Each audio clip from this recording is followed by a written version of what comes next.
Hi, everyone, and welcome to the Midlife Academy Podcast. My name is Bri Smith, and today we are joined by Jeannie Stumne for a discussion of a topic that is likely familiar to us all, and that is burnout. So Jeannie Stumne is a trauma-informed burnout and leadership coach. So let me tell you a bit more about Jeannie's path. Jeannie had a successful and meaningful 25-year career in higher education, but left due to reduced well-being and burnout. After facing a serious health crisis, she turned her healing journey into a mission to help others live and lead with calm, confidence, and joy by becoming more of their true whole selves. In her work with Shine Brighter, Jeannie blends trauma-informed neurosomatic and mind-body-soul practices to empower individuals and organizations to thrive from the inside out with wellness, radiant performance, self-compassion, and purpose-led living at the core. So Jeannie, we're so excited to have you here today to discuss this topic and hearing about, your path to this new career of yours. I wonder if you could tell us a bit more about your professional journey and what led you into the space of wanting to help others dealing with burnout. Yeah, I would love to, Brie. And thank you so much for having me here and having me here to talk about burnout. So my journey really started going back. I was a first generation college student, and I started my career journey at Hamline University, and I majored in psychology, and I focused on working with children, and I knew that I wanted to help. But as a first gen college student, there was a lot I didn't know too. So after I graduated with my bachelor's degree, I worked for a couple years with children and families and quickly realized it really wasn't the right fit for me. And so I went back and did reflecting and noticed that my work study job actually was in a career services office. And I realized that I really wanted to work with college students. And I put that connection point of my interest in supporting first gen students and the unique things that they experience going to college. So I made a little shift in my journey and I decided to get my master's degree. And I got my master's degree in counseling and student personnel from Minnesota State University, Mankato. And that's when I started my career at the University of Minnesota, was right after my master's degree. So my first full-time job after my master's degree was actually in the College of Liberal Arts at the U of M within the MLK advising community. So that's kind of where I started off in my full-time career. And then I worked for 20 years, and it actually ended up being exactly 20 years in student services at the U of M, primarily in academic advising and career services. And I also taught classes, and I worked with undergrads, graduate students, and also alumni during that time. And I served as a director of career services, so I was a mid-level manager for the College of Education and Human Development for 15 years. So a lot of that time I was in a director role. And honestly, it was meaningful work that I truly enjoyed, and it was really connected to my purpose. But what happened is midlife came. And midlife brought challenges for me, as it does for many of us. And it included physical and mental health issues, personal transition, and family transitions.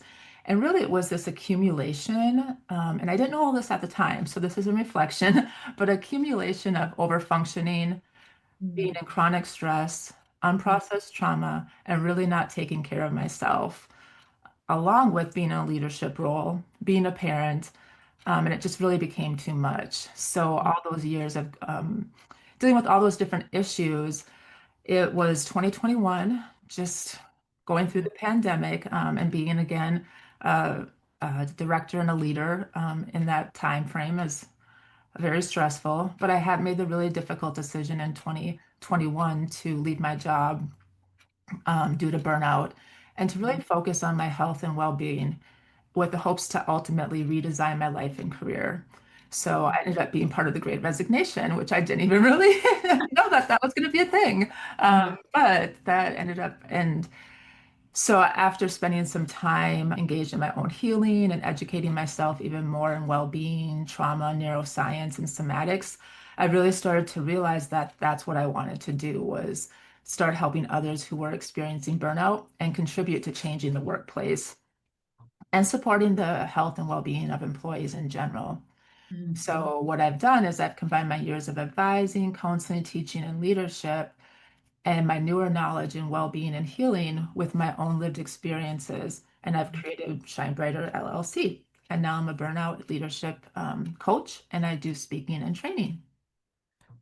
That is fabulous to hear, and quite a journey indeed. And well, first off, I have to say I'm a fellow Hamlin grad, Oh, so you are? Oh, yay! I love it. here in history. But I really, in hearing you kind of unpack the feelings you were having at that moment of acute burnout, I really appreciate kind of already hearing you kind of give us a sense for what exactly burnout means. We all like throw this word around, but like what does that all entail? And so I wonder if we could consider you a burnout expert. Exactly would you describe burnout? Yeah, great question. I think I'll start out by just giving some stats to Yeah. really set the stage of like how much burnout is affecting all of us. So Yeah. the most recent data that's coming out is showing that in the workplace, we're at an all-time high with 66% of employees reporting feeling burnt out to some degree. So that doesn't mean everybody's to the total end of the spectrum of burnout, but to some degree, and that was in 2025. So this is recent data. And what's really interesting is it's showing the rates are climbing among millennials at 73% and Gen X at 71%. And so Wow. that midlife is really, those in midlife are really experiencing high levels of burnout. And what's interesting is that this concept of burnout, even though we're all talking about it now and so many people are experiencing, it's actually relatively new. The term burnout wasn't introduced until 1974. Wow. Yeah, so that was when I started really diving into this. And it was introduced by a clinical psychologist, Dr. Freudenberger, and he was working at a free clinic for drug addiction. And what he found and observed was that the work affected him and it affected other volunteers in some really deep ways. And so he started describing burnout as depleting oneself. And so, in his words, burnout is to exhaust one's physical and mental resources, to wear oneself out by excessively striving to reach unrealistic expectations imposed by oneself or the values of society. And something that comes out of his work on burnout that's really interesting is that he said that underachievers don't necessarily experience burnout, but it's those who are committed idealists who set really high standards who will tend to experience burnout more often. So I think that for me, hearing that, because a lot of times burnout can feel like a personal failure and like you're not performing. And a lot of times that's not necessarily true. Um, and Mm. so the other place now that burnout is showing up, and what's interesting is it's not actually a diagnosis. So you can't go to your doctor to get diagnosed. You can't go, your therapist can't diagnose it. Yeah. But the World Health Organization does have a classification for burnout. Wow. um, and how they classify it as a syndrome from chronic workplace stress that hasn't been managed successfully. And there's three main symptoms that the World Health Organization talks about. And the first one is probably the really obvious one, exhaustion, feeling Wow. drained and fatigued, Yeah. but really with nothing left to give. Uh, Mhm. and I'll add on to that, that feeling of even when you rest, you don't get rejuvenated, you don't get refueled. The second is depersonalization. And what that means is that you feel detached or cynical or negative about your work, maybe unmotivated. So, this is for a lot of people who got into the work and they probably were energized, they were excited, they felt like it was their purpose. But over time, this changed. And then the third one is reduced accomplishment. So, feeling like they're inept, not competent, not effective, although most people who feel that way are still performing to a Right. pretty high level. So Yeah. that's kind of the part of burnout that can be tricky when you're experiencing it. You feel like you're a failure, but really you might still be performing at a fairly high level. Yeah. Yeah. So while that description is really helpful for workplace, it doesn't give us the full picture because burnout happens in a whole bunch of different ways. And Mhm. so as if you look at the world of burnout, there's actually a lot of different types of burnout. Hmm. So I'm not going to name all the types, but just to give you some examples, there's occupational burnout, so that's more of the workplace, but then there's parental burnout, Yeah. there's caregiver burnout, there's student burnout, Yeah. there's neurodivergent burnout. there's activists burnout, Mhm. compassion fatigue burnout. And you could be experiencing these in different places in your life. And Mhm. that kind of creates this burnout loop that can happen.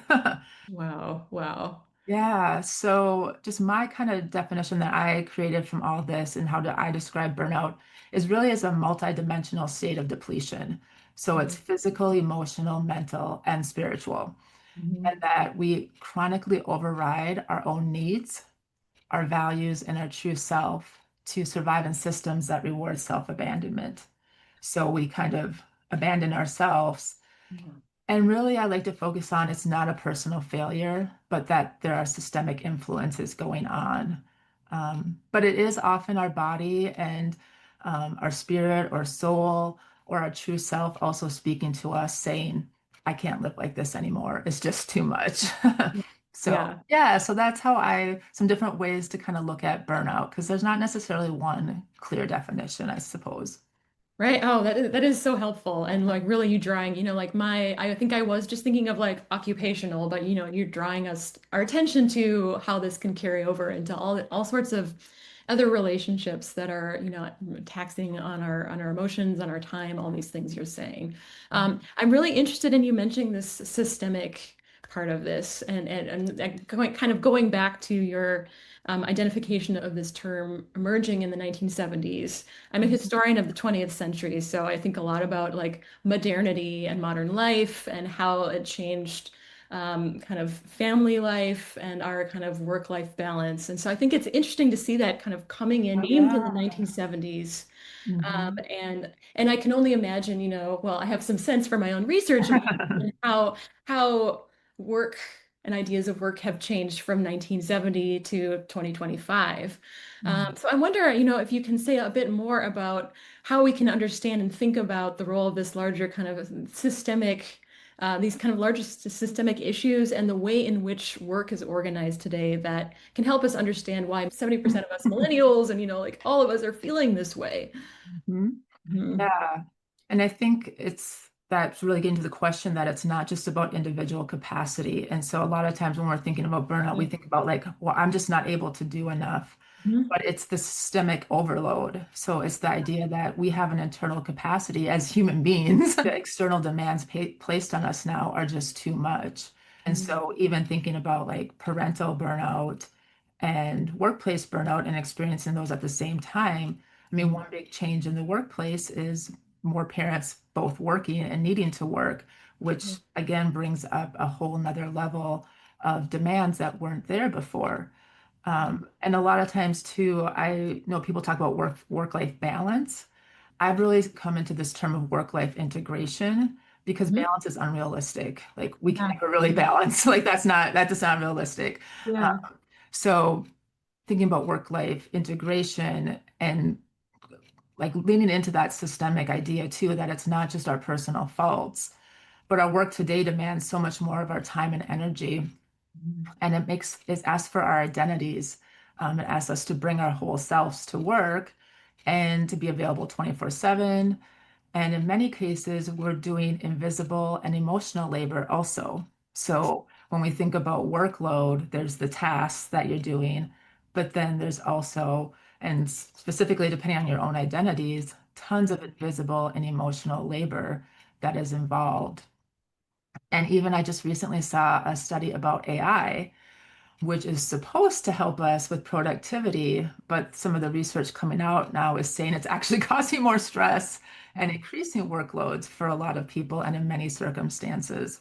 So we're really expected to be productive at all costs.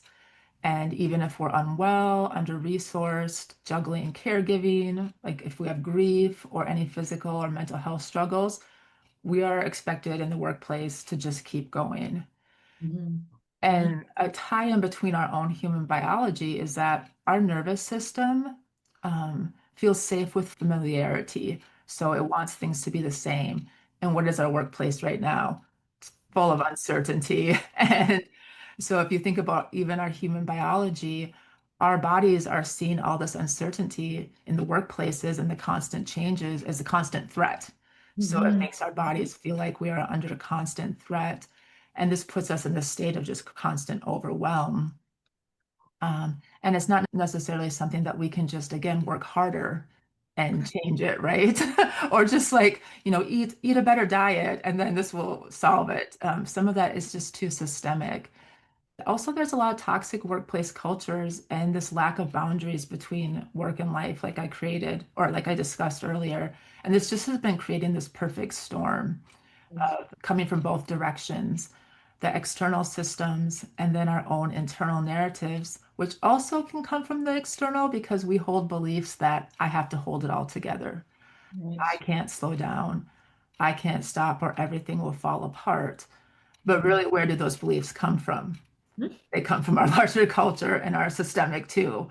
So it's not just the workload, it's this emotional toll that we don't talk about that's working in systems and systems that weren't built for our well-being. How Oh, often our workplaces, and it's changing, right? I think it's becoming the cost of burnout is high for employers, but how often are workplaces built in a way that puts our well-being because the healthier we are, actually, the better we would perform.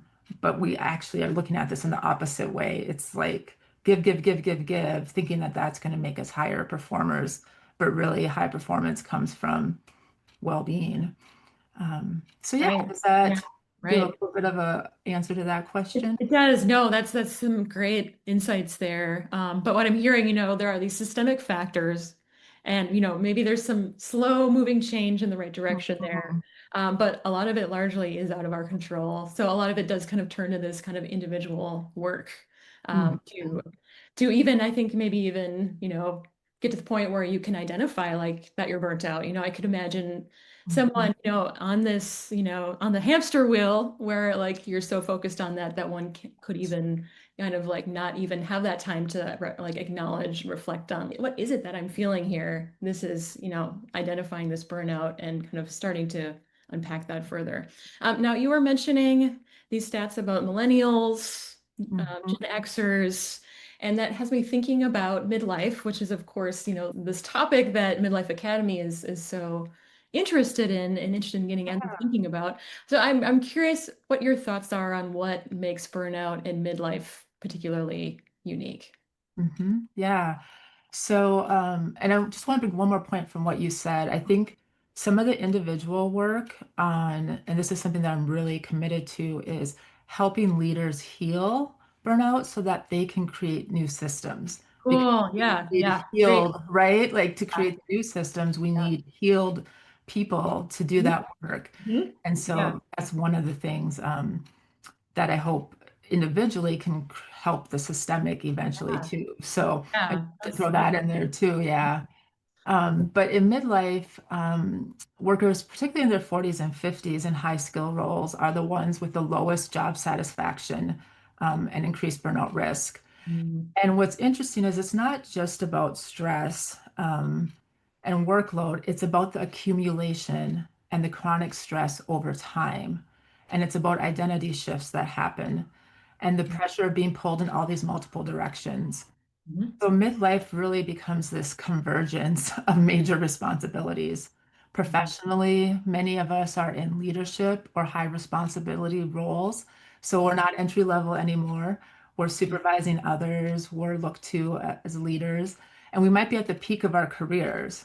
Mhm. But then at home, we're also often part of the sandwich generation, where if you're a parent or a caregiver, you may be taking care of both aging parents and growing children or teens at the same time. And so that's called the sandwich generation. And that definitely can contribute to burnout because all these factors are coming together. Mhm. And then let's add in, and I think I talked a little bit about this in my own journey, but changes in relationships that happen in midlife.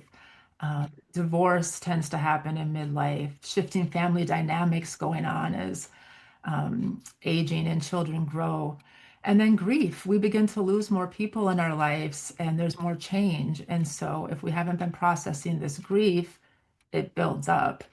And then this internal questioning that comes up in midlife is and often what happens is that maybe in our, 20s and 30s, we've been very busy accomplishing what we set out to accomplish. But then in midlife, we start questioning, wait, is this the life I really want?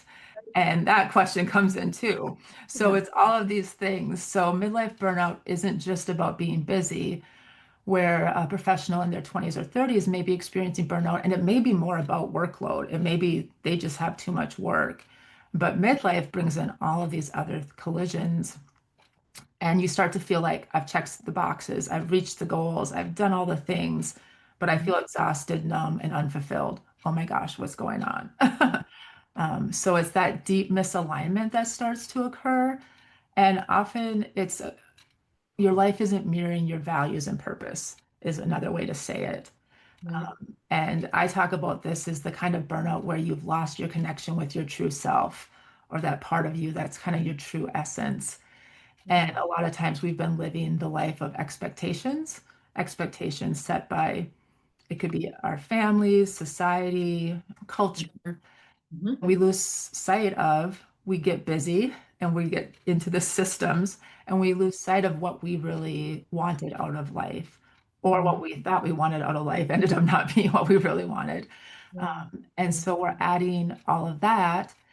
And then also there's the biological and the hormone changes that occur in midlife for many of us, and obviously especially for women. And so fluctuating hormones and cortisol will affect sleep and energy and emotional regulation, which just magnifies burnout symptoms in this age range too.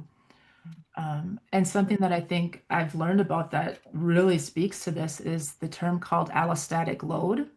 So this Mhm. is the wear and tear on our body and brain that comes from decades of chronic stress and unprocessed trauma. So one way to think about this is in midlife, basically, everything's catching up with us. And Yeah. our body is saying, I can't do this anymore. Yeah. Yeah. Where maybe in our 20s and 30s, our body was still, we may get sick, we may have some physical symptoms, but we could keep going. But in Yeah. midlife, our body, and I would say our soul, starts saying, I can't do this anymore. And that allostatic load, the good news is it can be reversed. You can, Mhm. let go of old stress. You can process Wow. unresolved trauma. So the good news is it can be reversed and it can be healed. And we can really look at midlife in a way as like a breakthrough Right. rather than a breakdown, and a Yeah. catalyst for us to focus on our well-being and create the life that we truly desire, which then will help others.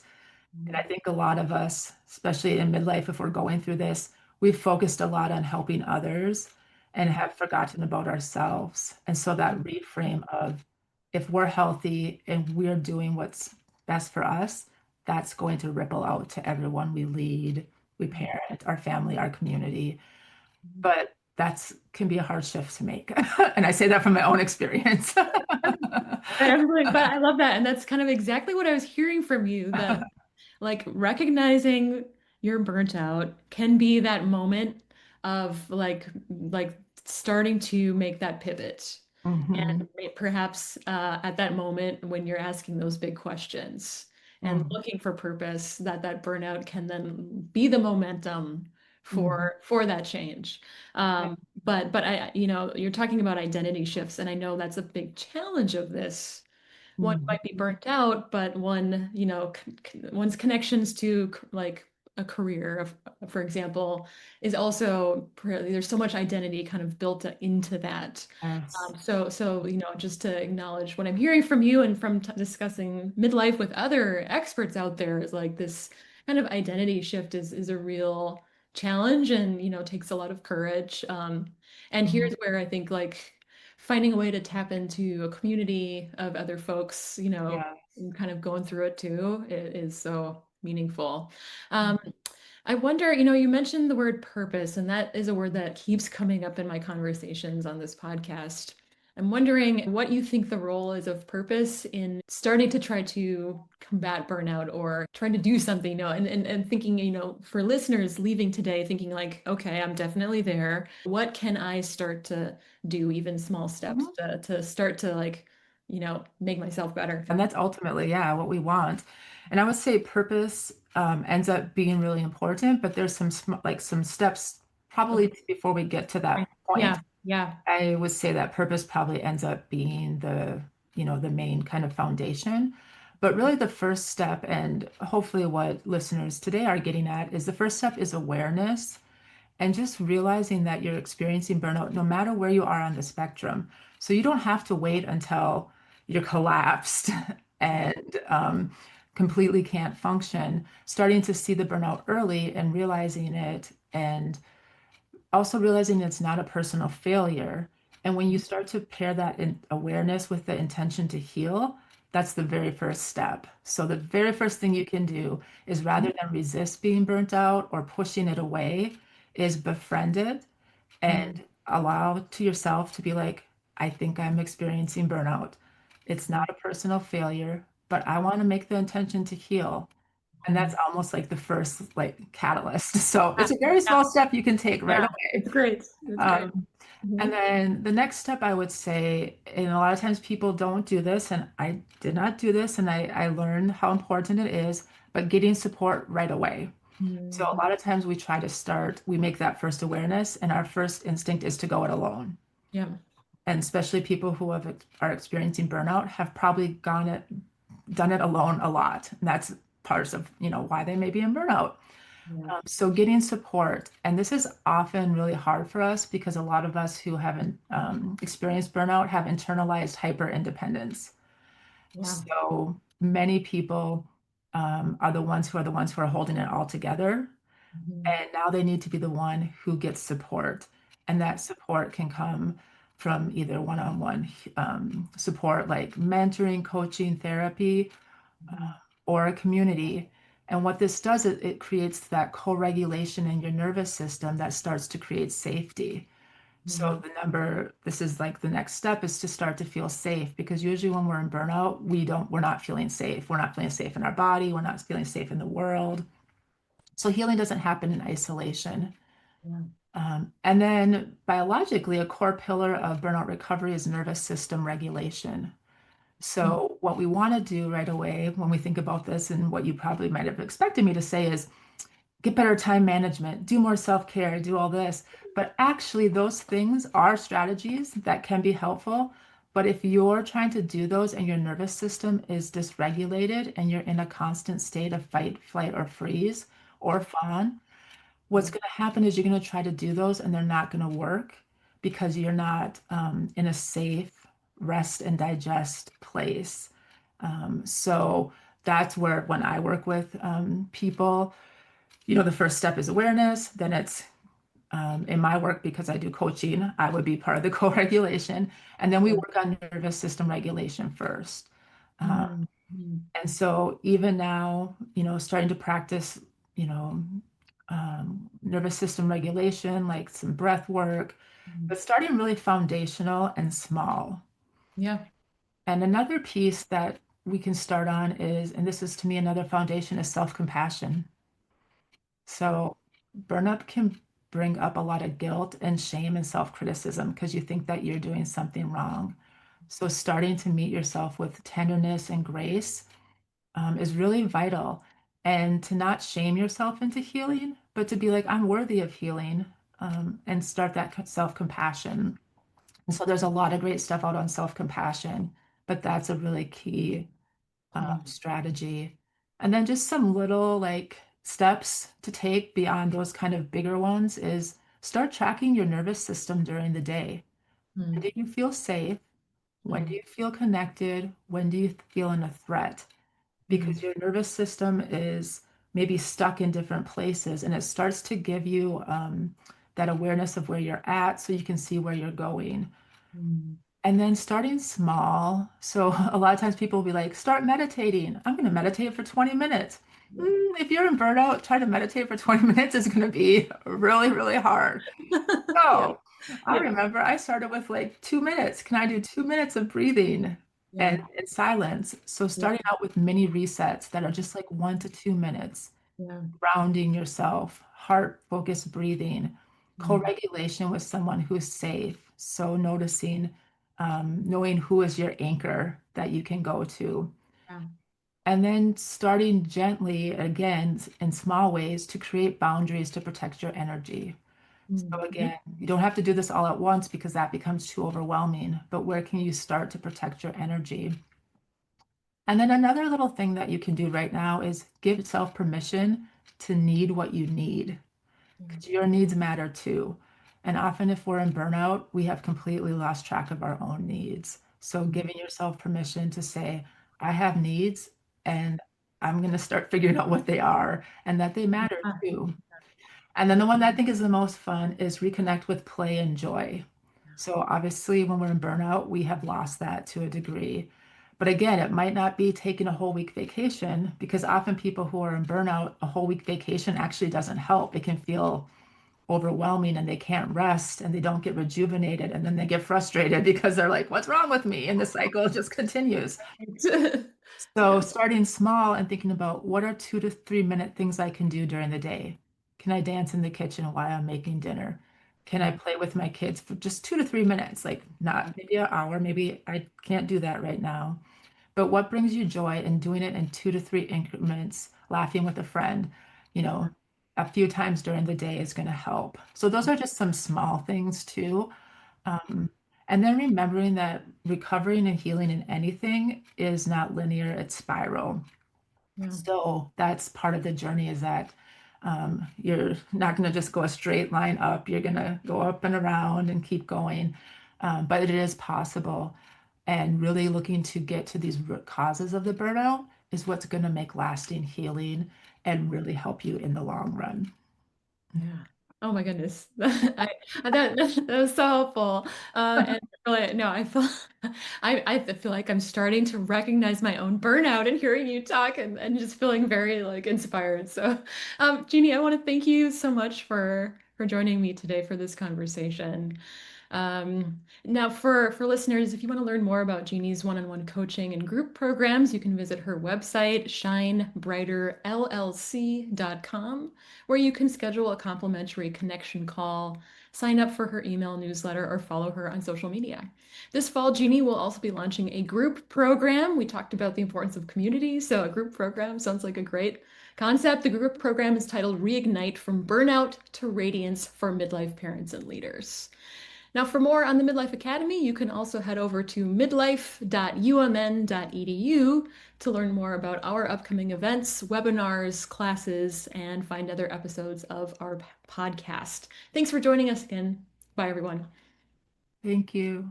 Thank you. Thanks, Jeannie.